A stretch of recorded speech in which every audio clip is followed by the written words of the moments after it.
दोस्तों, बुजुर्गों, अजीज साथियों, सूरत अल हुजुरात दी आयत नंबर 13 तुहाडे सामने तिलावत की थी।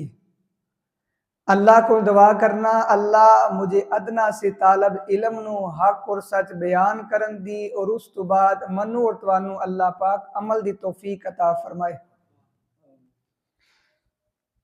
इस आयत करीमा के अंदर अल्लाह जुल जलाल वल इकराम ने तमाम इंसानों को खिताब किया है। वैसे अगर सूरत का इब्तिदा और बल्कि 3-4 जगह ते अल्लाह ने सूरत दे अंदर ईमान वालों खिताब किया है और इसी तरह साढ़े मुआशरे के अंदर जो अखलाकी तौर पर कमियां ने कुताइयां ने जिन्हां दी वजह करके लड़ाई झगड़े फसाद होंदा है, अल्लाह ने ओदा तज़किरा किया है कि ए काम नहीं करना, ए नहीं करना, गीबत नहीं करनी, चुगली नहीं करनी, एक दूसरे दे जसूसी नहीं करनी। और इसी तरह ईमान वालों अल्लाह ने फरमाया अल्लाह और अल्लाह के रसूल की फरमा बरदारी करनी है। जो अल्लाह का नबी करता है वह करना है, वो तो अगे भी नहीं लंघना ते पिछे भी नहीं रहना।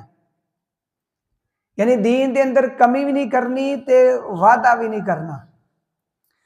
और इसी तरह अल्लाह करीम ने आखिर के अंदर तमाम लोगों को खिताब किया है, क्योंकि साढ़े माशरे के अंदर अक्सरियत बल्कि नबी अलैहिस्सलाम का फरमान आप अलैहिस्सलाम ने फरमाया जमाना जहलीयत के अंदर भी ये 4 चीज़ों की वजह करके बंदे कुफर तक चले गए। मेरी उम्मत के अंदर भी ये 4 चीज़ां जमाना जहलीयत वालियां रवणगियां। सब नालों पहले अपने हसब ते फखर करना। दूसरे नंबर ते आपने फरमाया किसी दे नसब नू ताना देना। तीसरे नंबर ते आप अलैहिस्सलाम ने अरशाद फरमाया, आप अलैहिस्सलाम फरमाते ने कि लोग सितारियां की वजह करके कि सितारा इंज होएगा ते पानी होएगा, यानी सितारियां कोलों बारिश तलब करना। जिस तरह नजूमी होंदे ने, अज हमारे माशरे के अंदर भी कुछ लोग ने वो इस तरह अल्लाह ते इतना यकीन नहीं करते, एतमाद नहीं करते जितना वो बंदे बुजुर्गों ते एतमाद कर लेंदे ने, जिन्ना वो धागे ते बाबियां ते एतबार करते हैं, कड़ियां ते छलियां ते एतबार कर लेंदे ने। बाद ते मैं ऐसे वेखे कि वो वेखो ना अंगूठी पान लगे ने, किस्मत तब्दील कर दी है। किस्मत बनाने वाला अल्लाह है, तब्दील करने वाला अल्लाह है। ऐसी कहने ए अंगूठी पा लो किस्मत बदल जाएगी। ऐसी अपने आप नहीं बदल दे के नमाज पढ़ ली, अल्लाह ताला रजू करिए ते नमाज की बरकत ना साढ़े अल्लाह के रिजक के अंदर बरकत पा दे। असी जिक्रो ज़कार करिए, जिक्र की वजह करके अल्लाह साढ़े घर रहमतां दा नजूल कर देवे। एदे नेड़े नहीं आना जे अंगूठी पा लो, कड़ा पा लो, छल्ला पा लो। ते नबी अलैहिस्सलाम फरमाते जमाना जहलीयत के अंदर भी लोग सितारियां तो पानी तलब करते सी, बारिश मंगते सी।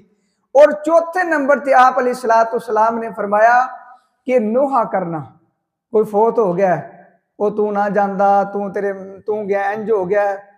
तो ये सारिया चीज़ां नबी अलैहिस्सलाम ने फरमाया जमाना जहलीयत भी सी, मेरी उम्मत में भी रमन दियां।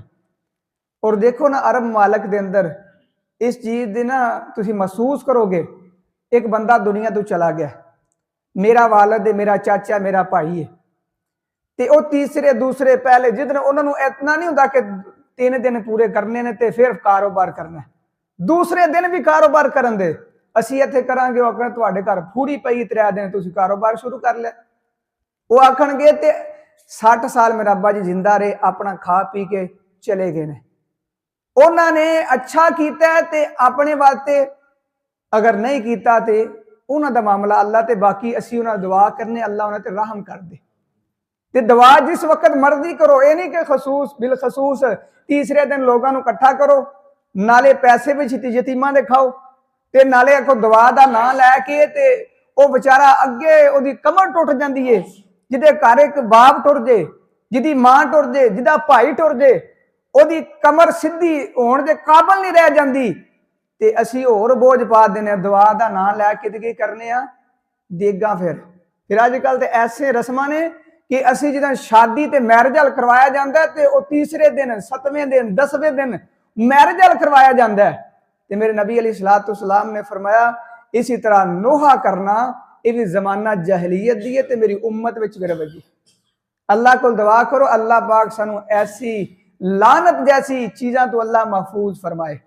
तो आइए नबी अलैहिस्सलाम ने क्या फरमाया, तुसी अपने हसब नसब ते फखर नहीं करना ते किसी नू ताना भी नहीं देना। और जे इस सूरत के अंदर जो अल्लाह ने तज़किरा किया ना, सब नालों पहले फरमाया कि तुसी एक दूसरे नू हकीर नहीं जानना, जसूसी नहीं करनी, गीबत नहीं करनी। क्योंकि बंदा जिस वक्त अपने हसब नसब नू बयान करता ना, अक्सर शायर और खतीब हसब नसब अपने खानदान की फजीलत बयान करते ने ते झूठ बोलते ने, इतनी बढ़ा के बयान करते ने, दूसरे नू जलील कर देंदे ने। इसलिए अल्लाह करीम इस आयत दे अंदर अरशाद फरमाते हैं तमाम लोगों नू कि तुसी ऐ ना समझो कि मैं चौधरी हाँ, मैं जट हाँ, मैं सैयद हाँ, मैं बट हाँ, मैं मुगल हाँ, मैं पठान हाँ ते मैं इज्जत वाला नहीं। ये म्यार दुनियादारां दा मालदार है ते इज्जत वाला है, ये दुनियादारां दा म्यार है। लेकिन अल्लाह दे हाँ ए म्यार नहीं कि ए सैयद है ते इज्जत वाला है, ये चौधरी है ए इज्जत वाला है, ये मालदार है इज्जत वाला नहीं। अल्लाह दे हाँ इज्जत वाला ओ वे जिदे दिल दे अंदर तकवा मौजूद है। आइए मैं तुहाडे सामने 2-3 आयात और वाकयात रखना, अल्लाह पाक सानू अमल तौफीक अता फरमाए। सब नाल पहले जिहड़ी आयत में पढ़ी है सूरत अल हुजुरात आयत नंबर 13, अल्लाह जुल जलाल वल इकराम के फरमाते ने, फरमाया बिस्मिल्लाहिर रहमानिर रहीम या अय्युहन नासु इन्ना खलकनाकुम मिन ज़करिन औ उनसा। अल्लाह करीम फरमाते ने ए लोगो बेशक असी पैदा किया वे, खलकनाकुम तुहानू असी पैदा किया वे, मिन ज़करिन औ उनसा एक मर्द और एक औरत तू असी तुहानू पैदा किया वे। अगर फखर की गल करते हो तो मेरा भी बाप आदम है, मेरी भी मां हवा वे, किसी मालदार की भी मां जड़ा वे हवा वे, ते ओदा बाप भी ते आदम ही है ना। कोई खूबसूरत है ते ओदी मां भी ते हवा अलैहिस्सलाम है, कोई जड़ा बद शक्ल है ओदा बाप भी ते आदम अलैहिस्सलाम है। यानी बात ते उथू चलदी ना बाबा जी आदम ते हजरत हवा अलैहिस्सलाम तू ते अल्लाह करीम फरमांदे ने असी पैदा कीता वे उन्हां नू ते असी तुहानू ही पैदा कीता एक नफ्स मुज़क्कर ते एक मुअन्नस तू।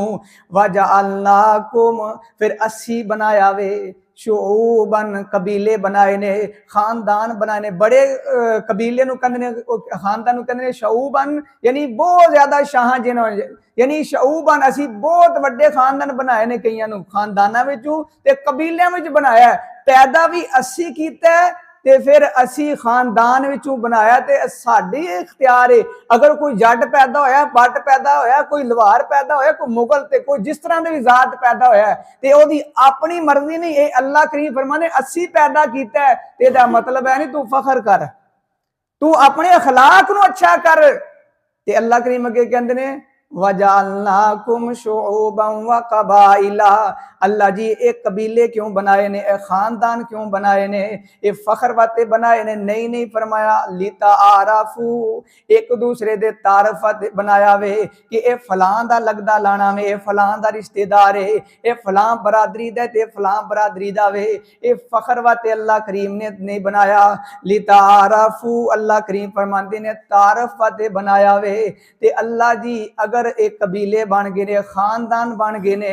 देखो नबी अलैहिस्सलाम को पूछा गया ना, आप अलैहिस्सलाम ने क्या इरशाद फरमाया, आपने फरमाया वेखो ना कुरैश दे अंदर भी कई कबीले ने, ते नबी अलैहिस्सलाम ने फरमाया सी, आप अलैहिस्सलाम फरमांदे ने तअल्लमू मिन अनसाबिकुम, ए लोगो अपने नसब नू याद करो, नू सीखो, अपने नसब नू याद करो सियो। क्यों माता सिलो नबी अरहामकुम, ताकि तुसी एक दूसरे ना सिला रहमी कर सको।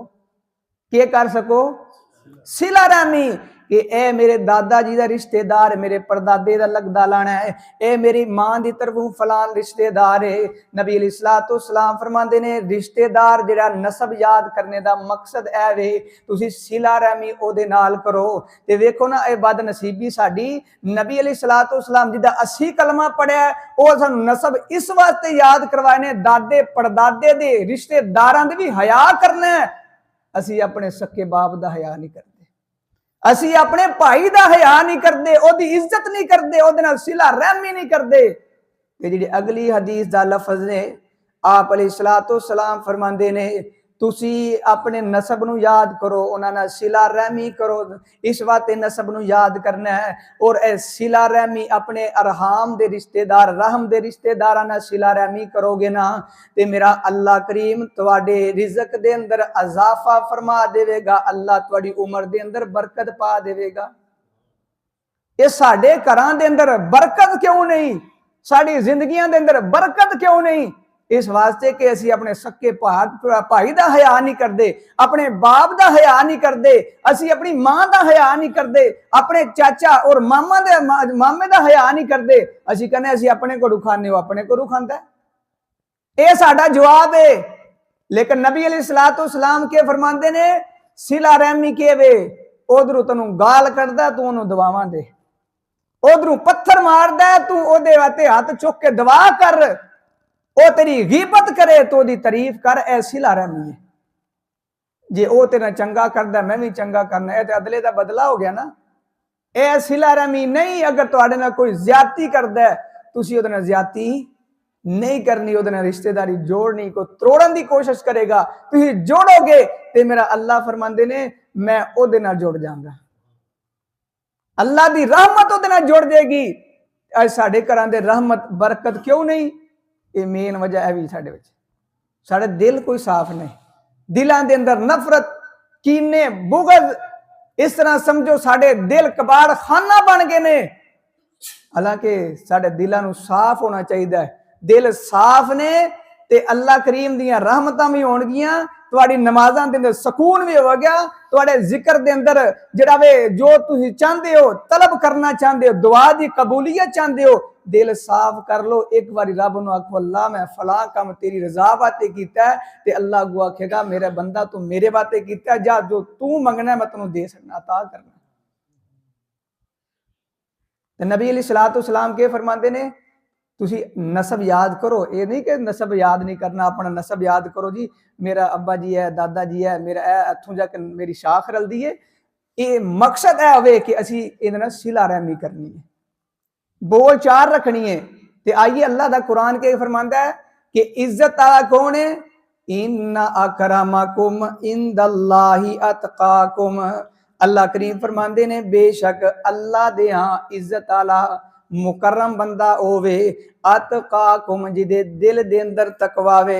आइए नबी अलैहिस्सलाम दा फरमान देखो ना, कई बंदे समझते ने कि देखो ना हसब नसब जिहड़ा ना वो बंदे नूं कामयाब कर देगा या जन्नत में चला जाएगा, हसब नसब नाल कदे नहीं होएगा जे, हसब नसब नहीं।